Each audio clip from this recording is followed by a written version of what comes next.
কাঁচা আম দিয়ে ধনেপাতা বাটা। তার জন্য প্রয়োজন কাঁচা আম, ধনেপাতা, 3টে রসুনের কুয়ো, কাঁচা লঙ্কা, যে যেমন ঝাল খায়, একটু নুন, একটু মিষ্টি আর একটু কালো জিরে।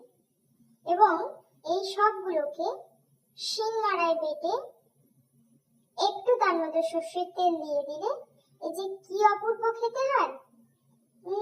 এটা আমার দিদার রেসিপি। থ্যাংক ইউ দিদুন। লালালালা। তারপরে এগুলো সব কটা শিলের মধ্যে নিয়ে শিলনোড়া দিয়ে বাটতে হবে। বাড়িতে মিক্সি আছে, তবে দিদার বক্তব্য যদি তোমাকে ভালো খেতে হয় তাহলে তোমাকে শিলনোড়াই ইউজ করতে হবে। সব জিনিসগুলো নিলাম, এরপর এটাকে তারপরে বাটা হয়ে যাওয়ার পর এরকম দেখতে হবে।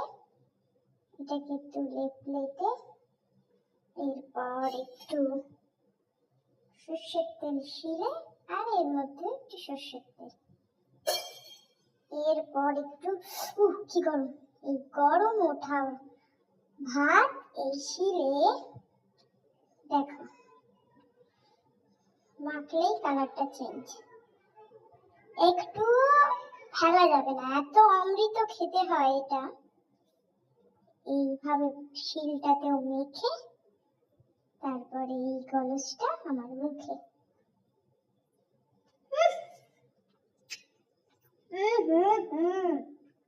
কি যে ভালো খেতে, একবার বানাও, বানালে বুঝতে পারবে যে কাঁচা আম দিয়ে ধনেপাতা বাটা কত স্বাদ।